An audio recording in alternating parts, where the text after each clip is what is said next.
Hello friends, આજે આપણે બનાવીશું ઢોસા રેસીપી. સાથે આપણે જે મસાલા ઢોસા ખાઈએ છીએ તેની ભાજી. તો તેના માટે આ ઇન્સ્ટન્ટ ઢોસા બનીને રેડી થાય છે. આનું કોઈ બેટર આપણે અગાઉથી પલાળવું નહીં પડતું. એના માટે મેં 500 ગ્રામ સોજી લીધેલો છે અને અડધો વાટકો ચણાનો લોટ લીધેલો છે. સ્વાદ પ્રમાણે નમક એડ કરેલું છે અને આ જેટલો સોજી છે એટલી આપણે છાશ એડ કરવાની છે અને જોતા પ્રમાણમાં આપણે પાણી એડ કરીને આનું આપણે એક ઇન્સ્ટન્ટ બેટર તૈયાર કરી લેવાનું છે. આ ઇન્સ્ટન્ટ ઢોસા આના રેડી થાય છે. જે આપણે ચોખાના ઢોસા ખાય છે તેને પણ ભૂલાવી દે એટલા સરસ આના ક્રિસ્પી ઢોસા બનીને રેડી થાય છે. આ રીતે આપણે આનું જાડું નહીં પાતળું નહીં, આ રીતે આપણે એમાં બ્લેન્ડર સેજ મારી દેવાનું છે અને આવું બેટર આપણે રેડી કરી લેવાનું છે. હવે અહીંયા તો હું થોડીવાર માટે ભાજી બનાવી છે એટલે થોડીવાર બેટરને આપણે હવે રાખી દઈશું. હવે આપણે બનાવીશું બટાકાની ભાજી, જે મસાલા ઢોસામાં આપણે જે ખાઈએ છીએ તેના માટે મેં અહીંયા વજનમાં 300 ગ્રામ જેટલા બટાકાને બાફવા રાખી દીધા છે. 3 વિસલ વગાડી લીધી છે અને 3 વિસલ વગાડી ગયા પછી બફાઈ ગયા છે. અને આ રીતે મેં ઇન્ગ્રેડિયન્ટ્સ જે મસાલા જે છે ભાજી બનાવવા માટે તે લીધેલા છે. જીરું છે, ગરમ મસાલો છે, હળદર છે, હિંગ છે, મીઠું છે, લીંબુનો રસ છે, મરચું પાવડર છે, ધાણા જીરું પાવડર છે. અને ત્યાર પછી આ એક કડાઈમાં મેં તેલ ગરમ કરવા મૂકેલું છે. 1 મોટો ચમચો તેલ આવી જાય એટલે એમાં આપણે થોડી હિંગ એડ કરવાની છે, આખું જીરું એડ કરવાનું છે, હળદર એડ કરવાની છે અને તે થોડું ફ્રાય થાય એટલે આપણે આની અંદર જે મેં અહીંયા 2 મીડિયમ સાઇઝના તીખા મરચાં અને આદુની પેસ્ટ કરેલી છે તે આપણે અંદર એડ કરવાની છે અને થોડીવાર ફ્રાય થવા દેવાની છે. ત્યાર પછી મેં અહીંયા 5 મીડિયમ સાઇઝની ડુંગળી હતી તેને મેં ચોપ કરીને લીધેલી છે. તેને આપણે ફ્રાય કરીશું અને આમાં આપણે ત્યાં સુધી ફ્રાય કરવાની છે જ્યાં સુધી આનો ડુંગળી ટ્રાન્સપરન્ટ જેવી ગુલાબી કલરની થાય ત્યાં સુધી આપણે આને કૂક કરવાની છે ઓઇલમાં.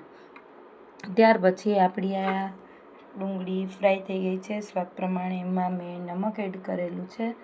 તેને આપણે સરસ મિક્સ કરી દેવાનું છે અને ડુંગળી આપણી જોઈ શકો છો કે હવે આપણી ટ્રાન્સપરન્ટ થવા આવી છે, હવે કૂક થઈ ગઈ છે. ત્યાર પછી આપણે આમાં ટમેટાં, જે મીડિયમ સાઇઝનું એક ટમેટું લીધેલું છે તેને આપણે મેં ચોપ કરીને લીધેલું છે તેને આપણે એડ કરીશું.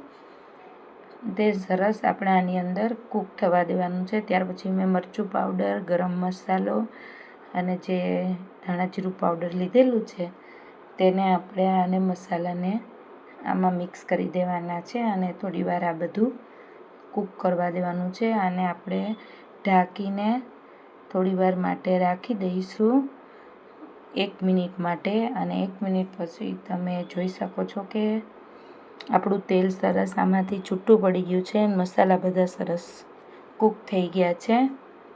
ટમેટું બી સરસ આની અંદર કૂક થઈ ગયું છે.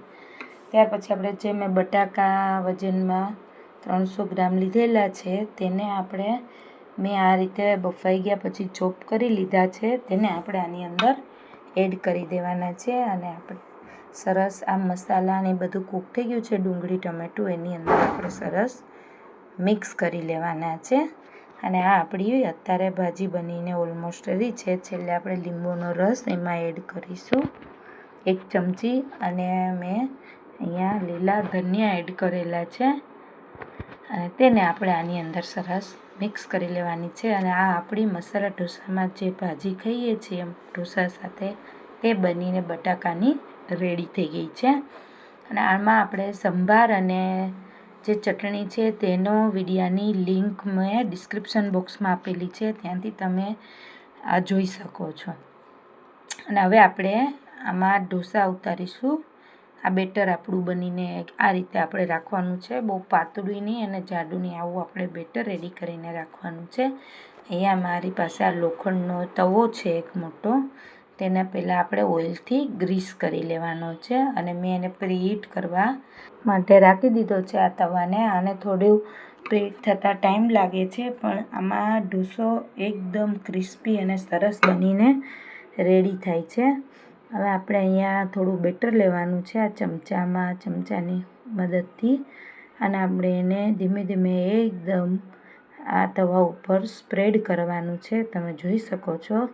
અને આપણો ઢોસો બનીને આ રીતે રેડી થાય છે. હવે એને આપણે કૂક થવા દેવાનો છે, અને આની ઉપર હું અહીંયા બટર એડ કરું છું, અને થોડી વાર કૂક થાય ત્યાર પછી આપણે આ ઢોસાને થોડું ગોલ્ડન બ્રાઉન સેજ જેવું દેખાવા માંડે અંદર ઢોસાની અંદર, એટલે આપણો આ ઢોસો કૂક થઈ ગયો છે. ત્યાર પછી આપણે એક તાવીથાની મદદથી, જો હવે તમે જોઈ શકો છો કે આ ઢોસો આપણો કૂક થઈ ગયો છે. હવે આપણે એને તાવીથાની મદદથી આ રીતે ઉઠલાવી લેવાનો છે, અને આ એકદમ ક્રિસ્પી અને સરસ ઢોસો બનીને અહીંયા આપણો તમે જોઈ શકો છો કે રેડી થઈ ગયો છે. ત્યાર પછી આપણે આને અત્યારે મેં અહીંયા ભાજી અને ઢોસાનો વિડીયો બનાવેલો છે, અને સંભાર અને ચટણીનો વિડીયો મેં ડિસ્ક્રિપ્શન બોક્સમાં લિંક આપેલી છે, ત્યાંથી તમે જોઈ શકો છો. મારી આ ઇન્સ્ટન્ટ ઢોસાની રેસીપી સારી લાગે તો મારી ચેનલને જરૂરથી લાઇક, સબસ્ક્રાઈબ અને શેર કરજો. આ રેસીપી તમે જરૂરથી ટ્રાય કરજો ફ્રેન્ડ્સ. આ ઢોસા બહુ જ સરસ ટેસ્ટમાં લાગે છે.